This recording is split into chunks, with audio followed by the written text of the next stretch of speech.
Lo invité a mi amigo Cristian Rion para que hablemos un poco de la ciudad, y no del TC2000 ni nada de esto, porque como le aclaré a un amigo el día pasado, no tomamos el tema deporte acá, porque hay muchos programas que hablan de deporte. Queremos hablar en serio de la ciudad, no porque usted no sea serio, Rion.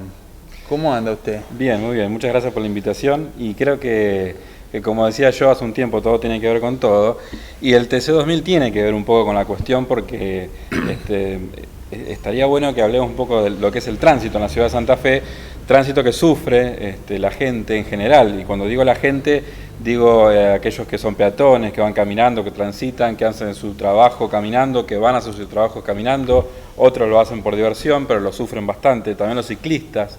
Los automovilistas, la gente que usa el servicio de transporte público. Y creo que si bien la Municipalidad de Santa Fe, digamos, discursivamente llevó adelante la idea esta del ordenamiento un poco del tránsito, creo que estamos bastante lejos. Ya llevamos varios años de gestiones, primero de Mario Barletta y después de nuestro actual intendente José Corral, y realmente no ha habido cambios sustanciales de acuerdo a eso. A eso tenemos que agregarle lo que hace poco tiempo hablábamos y debatíamos con el pedido de endeudamiento de la ciudad de Santa Fe para tapar los baches, para arreglar los baches, y los baches complican. No solamente 86 millones. No solamente complican como decía yo, a la persona que maneja un auto, ¿no? Sino también puede derivar en accidentes de tránsito que pueden ser muy graves. Más peligroso para las bicicletas y para las motos. Por supuesto, para la bicicleta, motos, etcétera. Entonces, a esta situación caótica tenemos también todos los arreglos que lleva adelante Aguas Santafesinas en varios lugares de la ciudad de Santa Fe, y hace que se complique todo. A esto le sumamos el TC2000, que bueno, no vamos a estar en contra. Me parece que habría que debatir si en ese lugar está bien hacer la carrera o llevarla a algún otro lugar. Me parece que es un lugar neurálgico y complica la circulación del transporte público, de los particulares, etcétera, etcétera. Realmente no estuvo en esta edición bien señalizado, hubo accidentes de tránsito dentro de lo que sería el circuito, por lo tanto me parece que hay varias cuestiones a ajustar, digamos, y mejorar. Respecto de la política del municipio, me parece que no es la correcta, que hay un paradigma netamente recaudador, que este ejército digamos, entre comillas, ejército eso se queja mucho la gente de tránsito, de la política recaudatoria del municipio. Le genera tensión a la gente, y estamos, yo lo escuchaba a Jorge Gena hablando de violencia, ¿no? Y creo que la violencia está en cada lugar, en cada esquina de las ciudades de Santa Fe. Y este tema también agrega un poco más de violencia, porque se siente intimidado con acciones que están lejos de lo educativo, ¿no? Decimos, qué importante sería tener inspectores que eduquen a la gente. Por supuesto están para sancionar, por supuesto que están para sancionar, y que la sanción muchas veces, la mayoría de las veces se la merece, pero me parece que ya el paradigma me parece que no da para más. No es el camino tampoco de lo que se hizo en Mendoza.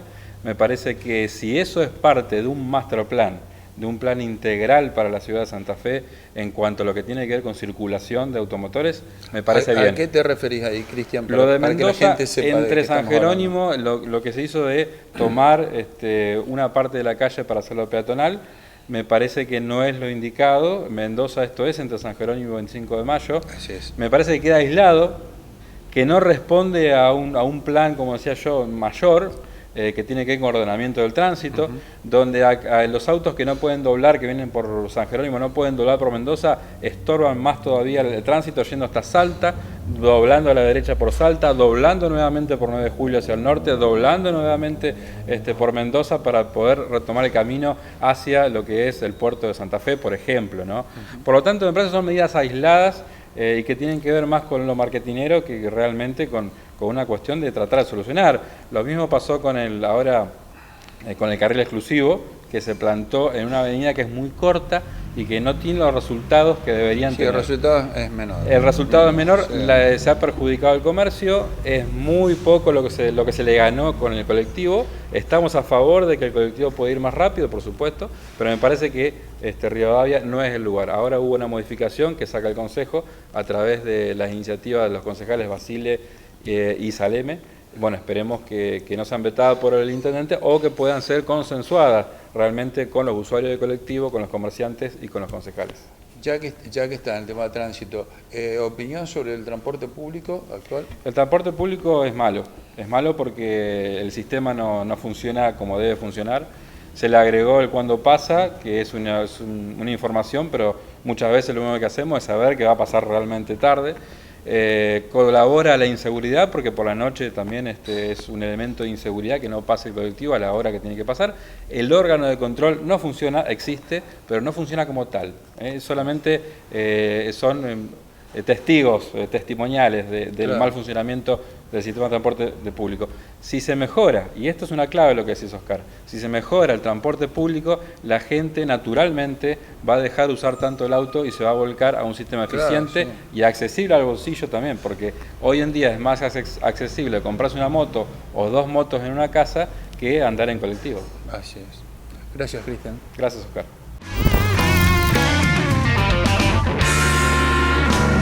Una vez más me encuentro pensando y me pregunto si todo es suficiente para dar un poco más, un poco más.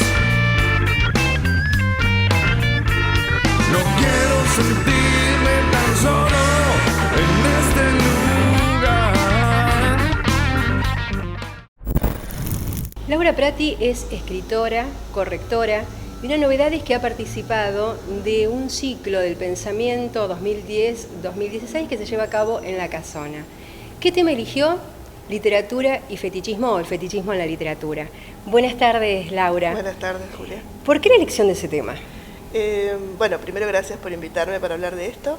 En realidad es un tema que siempre me atrajo, sobre el cual escribí.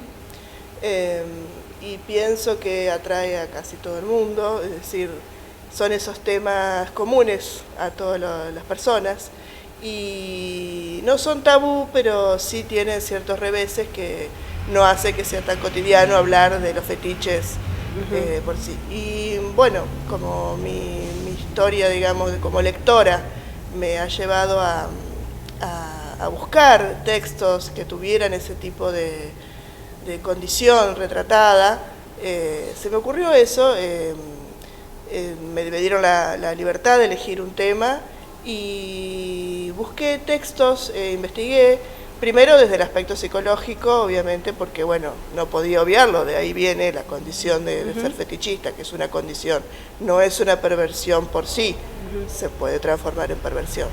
Y bueno, busqué textos apropiados para fetiches que me parecieron muy interesantes. ¿Cuáles son esos textos? Busqué especialmente lo que fuera fetiches del pie, fetichista del pie. Encontré unos textos muy interesantes de un escritor japonés, Junichiro Tanizaki, donde habla del amor por los pies. Él mismo se descubre fetichista en ese cuento. Y después ya con un aspecto un poco más histórico y social, Los pies de loto, en la novela del abanico de seda que es de Lisa Lee. Sí, y es mucho más lírica, es otra literatura, pero bueno, retrata mucho lo del pie de loto, que en realidad el fetiche ahí no era el pie, sino el zapato, porque el pie era algo deforme que no llamaba la atención, sino el...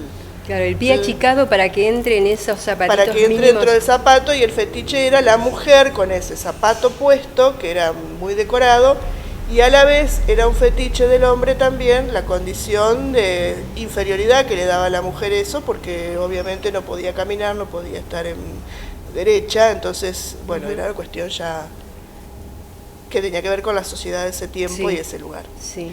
Y después elegí otro fetiche, que fue el de los olores, el de los aromas, y como ejemplo principal puse el perfume de Patrick Süskind, porque es ahí sí un fetiche que se derivó en perversión total. Él se convirtió en un asesino buscando el aroma que le faltaba para completar una fragancia sublime.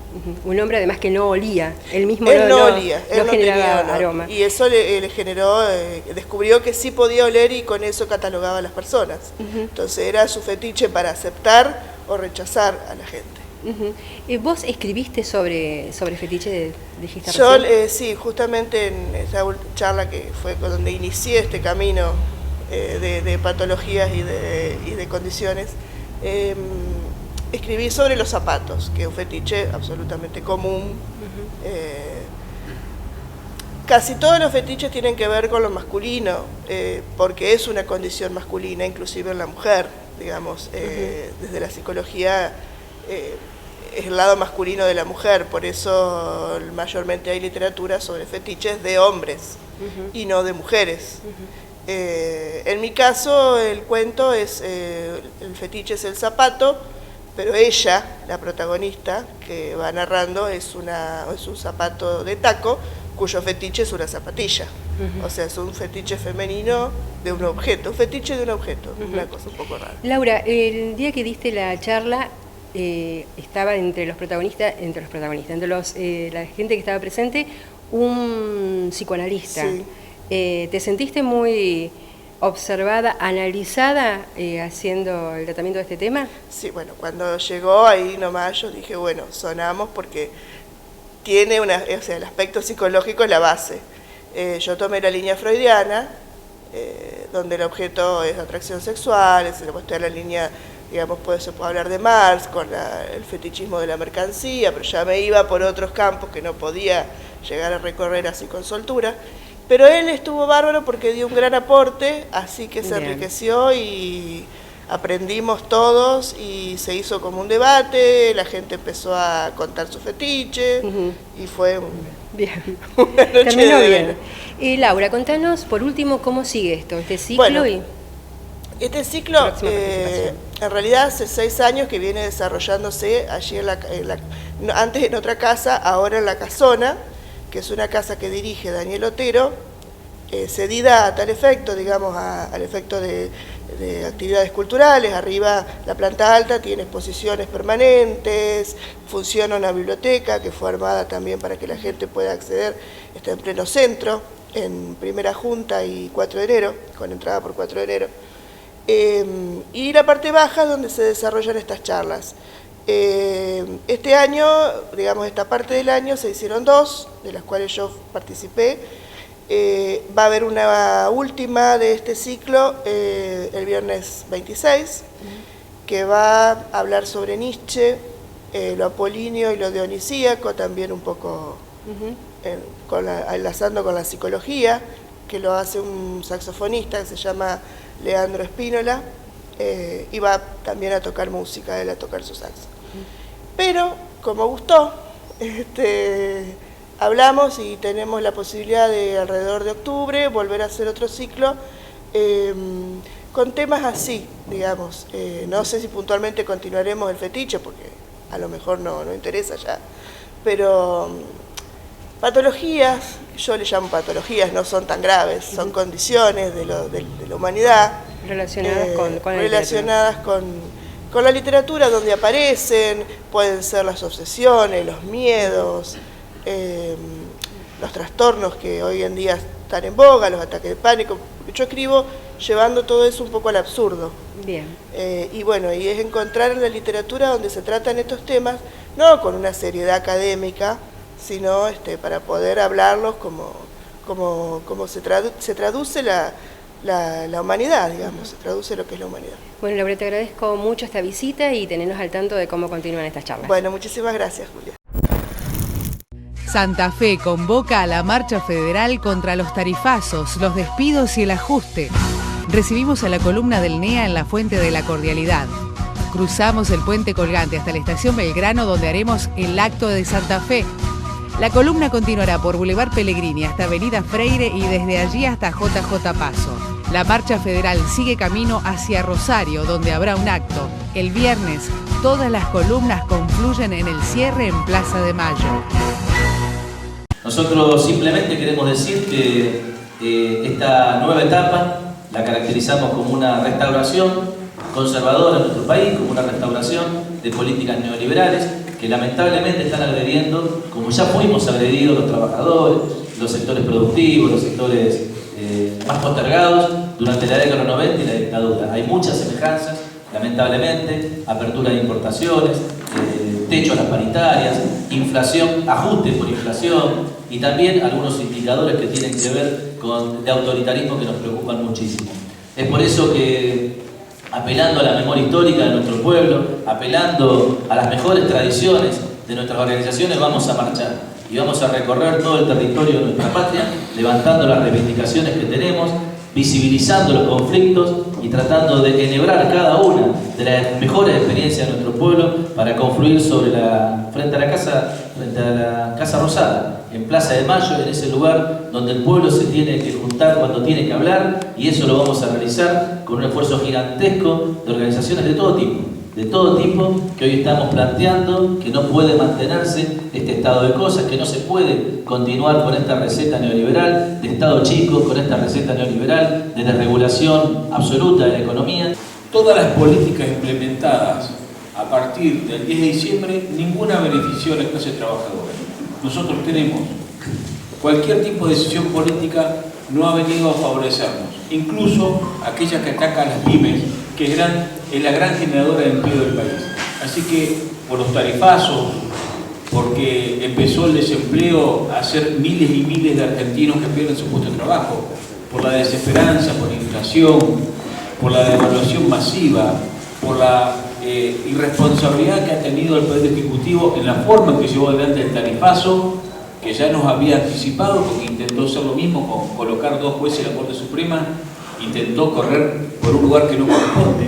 Por ese tipo de cuestiones que nosotros vamos a estar acá presentes, acompañando, participando, estando y haciéndonos un solo cuerpo en este marco que tiene que ver con una marcha federal que organizan los compañeros de la CTA y que nosotros en este trabajo en conjunto que venimos haciendo, lo venimos sosteniendo con un gran apoyo. Los organismos, hijos, madres, familiares, que luchamos contra la impunidad y también contra la represión, vamos a ser parte de esta marcha, entendiendo que esta política neoliberal que acá han denunciado tan claramente los compañeros y compañeras, y es momento justamente ahora también de defender las libertades públicas, defender el Estado de Derecho que está amenazado por esta política.